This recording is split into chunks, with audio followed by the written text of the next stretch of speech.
Nice travel of Rafiq এই channel থেকে আপনাদেরকে স্বাগতম। আসসালামু আলাইকুম ভিউয়ার্স, আমার এই ভিডিওতে অ্যাড হওয়ার জন্য অনেক ধন্যবাদ। আমি এই ভিডিওর তৃতীয় পার্ট শুরু করছি। অন্যান্য ভিডিওর মতোই আমি এই ভিডিওতেও একটা ভ্রমণ বিষয়ক ধাঁধা আপনাদের উদ্দেশ্যে পেশ করছি, আর এই ধাঁধার উত্তর আপনাদেরকে ভিডিওর শেষ দিকে জানিয়ে দেওয়া হবে। আমার ধাঁধাটি বলছি, ছাগলের হাট গরুর হাট নয়, আছে এক হিংস্র জন্তুর হাট, দক্ষিণের বনে তার বাস, লোকালয়ে ঢুকতে পারলে সব করে লুটপাট, মামা বলে ডাক দিলেও দেখায় চোটপাট। আমি আবার বলছি, ছাগলের হাট গরুর হাট নয়, আছে এক হিংস্র জন্তুর হাট, দক্ষিণের বনে তার বাস, লোকালয়ে ঢুকতে পারলে সব করে লুটপাট, মামা বলে ডাক দিলেও দেখায় চোটপাট। ধন্যবাদ সবাইকে। এবার আমি খানজাহান আলী রহমতুল্লাহ আলাইহি সাহেবের আগের ভিডিওতে আপনারা দেখেছেন আমি হুজুরের মসজিদ নির্মিত 60 গম্বুজ মসজিদ দেখতে এসেছি। 60টি নয়, 77টি গম্বুজ রয়েছে মসজিদে, অনেক সুন্দর। লোকে বলে 60 গম্বুজ, কিন্তু মূলত গম্বুজের সংখ্যা হলো 77টি। আমরা 60 গম্বুজ থেকে আবাসিক হোটেলের খোঁজ করতে করতে এক পর্যায়ে চিন্তা করলাম এখান থেকে সেই খানজাহান আলী রহমতুল্লাহের মাজার শরীফ কয়েক কিলো দূরে হবে, সেখানে গিয়ে রাত কাটালেই মনে হয় ভালো হয়। আমরা সেখানে চলে গেলাম। হজরতের মাজার এত সুন্দর, মানে গোলাপি বর্ণের ওনার সমাধি সৌধ, বিশাল গম্বুজ, পাশে হলো দিঘি, দুটো দিঘি আছে ওখানে, অনেক বড় দিঘি। আমরা একেবারে সেই সামনের যে দিঘি, মানে সেটা কিন্তু কুমির আছে, অনেক বড়, মানে মনে হয় যেন একটা দিঘিতে বিরাট এক চক কভার করে ফেলেছে। একেবারে হুজুরের যে মাজারের সম্মুখে ঘাটলা করা সেই দিঘি। আমরা সেই দিঘির পাড়ে নেমেছি। দিঘির পাড়ে ভদ্র সভ্য ছাগল দেখেছি। এত ভদ্র ছাগল আমি কোথাও দেখি নাই। এত সভ্য, আল্লাহ আল্লাহ ব্যক্তিদের দরবারের প্রাণীগুলো যেন অনেক সভ্য থাকে, আমার এটাই মনে হয়। যাই হোক, ওকে আমরা আদর করে দিয়েছি। আর ওই যে দিঘি, সেখানে কিন্তু যে কোনো সময় গোসল করতে নামা যায় না, হিংস্র জন্তুর ভয়, কুমিরের ভয় থাকে। যাই হোক, আমরা হুজুরের মাজার শরীফটা খুব সুন্দর করে পর্যবেক্ষণ করেছি। আগে ওই মাজারের চারপাশে বাউন্ডারি ওয়াল ছিল, এখন সেগুলো নিশ্চিহ্ন হয়ে গেছে, আর অনেক ছোট ছোট বিল্ডিং সেখানে আছে।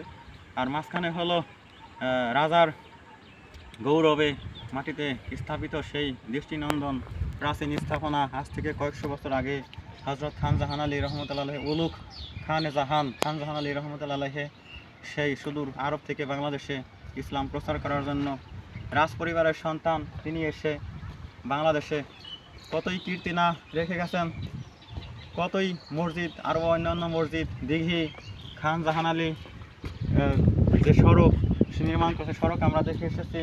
ওনার যে হাবিলি থেকে একটু দূরে সেই ইটের, আমাদের দেশে বর্তমানে ইট বিছানোর সড়ক, আর তখনকার ইট বিছানোর সড়ক আকাশ পাতাল ডিফারেন্স। চওড়া ইট বিছানোর সড়ক, তার যে কী শিল্পমান, তার যে কী মানে অবস্থা, আমরা দেখে অবাক হয়ে গেছি। আমরা কিন্তু ওই খানজাহান আলী রহমতুল্লাহের হাবিলি থেকে ভিতরের দিকে আমরা যখন প্রায় 1.5-2 কিলো পথ হবে মোটরসাইকেল ড্রাইভ করে ভিতরে যাচ্ছিলাম, একেবারে ছায়া ঢাকা পাখি ডাকা সেই জনপদ দিয়ে, বাঁশ ঝাড়, তার ভিতর দিয়ে যখন ইট বিছানোর সড়কে গাড়ি টান দিয়েছিলাম, আমরা একটু লক্ষ্য করছিলাম সে শ্যাওলা পরে ইটগুলো কিন্তু পিচ্ছিল হয়ে গেছে। হ্যাঁ, এখানে অ্যাক্সিডেন্ট হলে কি না সমস্যা হবে, কিন্তু তারপরে অনেক কন্ট্রোলে, অনেক সেভে যাওয়ার এক পর্যায়ে আমাদের গাড়িটা অ্যাক্সিডেন্ট করে বসলো।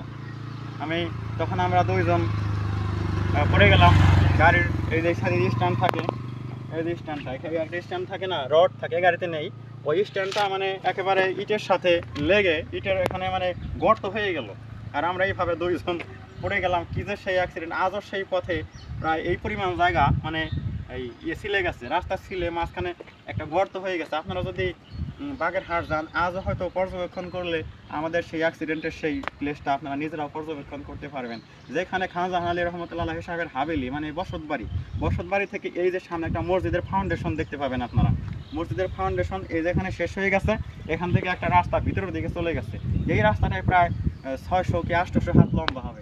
এই রাস্তায় হলো আমরা মোটামুটি 50 কি 60 হাত যাওয়ার পরে আমরা অ্যাক্সিডেন্ট করেছিলাম, আপনারা দেখে আসতে পারেন। তারপরে আমরা যখন খানজাহান আলী রহমতুল্লাহ সাহেবের মাজার শরীফ জিয়ারত শেষে রাতে ওখানে থাকার চিন্তা ভাবনা করলাম, তখন আর কোনো উপায়ান্তর নেই, সেরকম আবাসিক হোটেল মিললো না। আমরা তখন ওই মাজার কমপ্লেক্সে রাত কাটানোর প্ল্যান করলাম। আমি, হুমায়ুন কবির, আরও কিছু লোকজন আমরা মসজিদে রাতে অবস্থান করতে লাগলাম।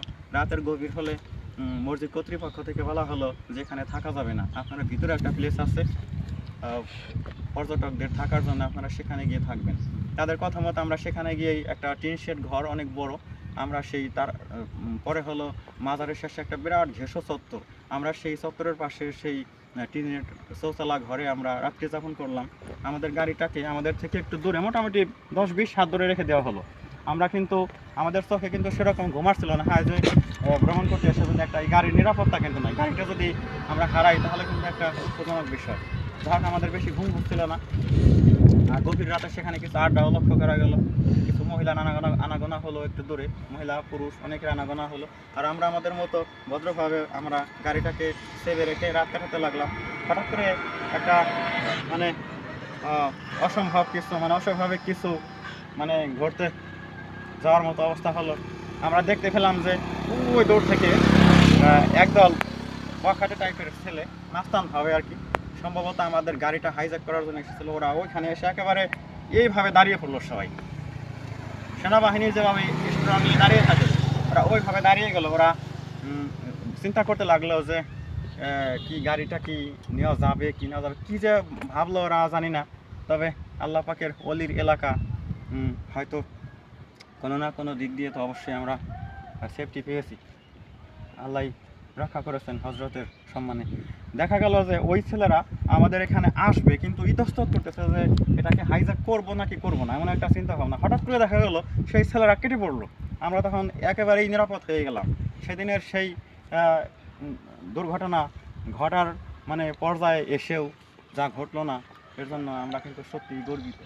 আজকে আমি আমার এই ভ্রমণ বিষয়ক যে ক্ষুদ্র ভিডিও, এই ভিডিওর 3 নাম্বার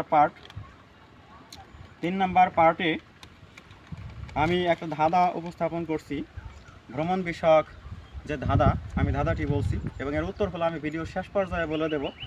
সাধারণ এক গাছের তলে গোসল করে এক শিশু, ভবিষ্যতে সেই শিশুই অসাধারণ হয়, কোন সে শিশু বলো তো তন্ময়? আমি আবার বলছি, সাধারণ এক গাছের তলে গোসল করে এক শিশু, ভবিষ্যতে সেই শিশুই অসাধারণ হয়, কোন সে শিশু বলো তো তন্ময়? আমি শেষের দিকে বলে দেব। খান জাহান আলী রহমতুল্লাহ সাহেবের মাজার থেকে বের হয়ে আমরা চলে আসলাম সোজা গোপালগঞ্জের টুঙ্গিপাড়া গ্রামে, সেই বঙ্গবন্ধু শেখ মুজিবুর রহমানের সেই ঐতিহাসিক বাড়ি, যে বাড়িটা আমরা ঘুরে ঘুরে পুরোটাই দেখলাম। খুব ভালো লাগলো সে বাড়িটা দেখে। এবং সেখানে এক আল্লাহওয়ালা ব্যক্তি হযরত বুরহানুদ্দিন রহমতুল্লাহ সাহেবের মাজার আমরা জিয়ারত করতে পারিনি, তবে দেখেছি। শেখ হাসিনা প্রধানমন্ত্রী মহোদয়ের যে সিমসাম সাদাটে সুন্দর দালান তার বাড়ি, সেটা আমরা দেখলাম। যেই ঘাটে বঙ্গবন্ধু ছোটোবেলা গোসল করতেন, যে খাল গেজল গাছের তলে, সে খালটায় আমরা অভিযাত্রী হয়ে সে খাল আমরা পর্যবেক্ষণ করলাম। খালের ওই গাছের গেজল গাছের ওখানে বসে রইলাম, গেজল গাছটা এখনও আছে, আর সে পানি কিন্তু অনেক কুচকুচে কালো। বঙ্গবন্ধুর সেই সাঁতরানোর খাল কিন্তু অনেক কুচকুচে কালো পানির খাল। সেখানে আমরা একটা সাপের বাচ্চা, এতটুকু সাপের বাচ্চাকে এমনি এমনি এমনি এমনি সাঁতরাতে দেখলাম। আমাদের তখন মনে একটা অনুভূতি জাগলো, হ্যাঁ এই যে সাপের বাচ্চা সাঁতরাইতেছে, এখানে এই বঙ্গবন্ধু ছোটোবেলা এখানে এভাবে সাঁতার কাটতেন। গতকালের কত স্মৃতি বাংলাদেশের ইতিহাসে রয়ে গেছে, তা ভাবলে অবাক হতে হয়। নারিকেল গাছ ঘেরা সেই বঙ্গবন্ধুর বাপ দাদার পৈতৃক সেই ভিটা, তাদের যে পুরনো যে ইমারতের যে ভগ্নাবশেষ, ইমারতগুলো একেবারে খসে খসে পড়ে গেছে ধ্বংসস্তূপের মতো, তবুও সেটা দর্শনীয় বাস্তব হয়ে রয়ে গেছে। আমরা সেগুলো দুচোখ ভরে পর্যবেক্ষণ করলাম। বিশাল এরিয়া রাউন্ড, একেবারে বঙ্গবন্ধুর যে মাজার ইমারত এইভাবে রাউন্ড করা একটা উঁচু একটা বিল্ডিং, তার ভিতরে বঙ্গবন্ধুর মাজার। আমরা মাজার জিয়ারত করেছি। আর সেখান থেকে আমরা তখন এই প্রথম মোটরসাইকেল জার্নি 2018 সালে যার ভ্রমণ অভিজ্ঞতা আপনাদের কাছে শেয়ার করলাম। আমি একটু আগে যে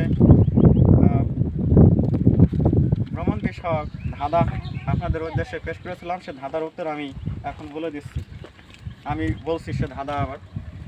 সাধারণ এক গাছের তলে গোসল করে এক শিশু, ভবিষ্যতে সেই শিশুই অসাধারণ হয়, কোন সে শিশু বলো তো তন্ময়? এ ধাঁধার উত্তর হলো সেই শিশুই হলেন বঙ্গবন্ধু শেখ মুজিবুর রহমান। তো ধন্যবাদ সবাইকে। ভিউয়ার্স, আপনারা আমার নাইস ট্রাভেল অফ রফিক এই চ্যানেলটি সাবস্ক্রাইব করে রাখুন, যাতে আমি উৎসাহিত হই ভবিষ্যতে আপনাদেরকে নতুন আরও এখন তো হাতে খড়ি ভালো করে ভিডিও উপস্থাপন করতে পারি সে প্রত্যাশা আপনারা থাকুন। আসসালামু আলাইকুম।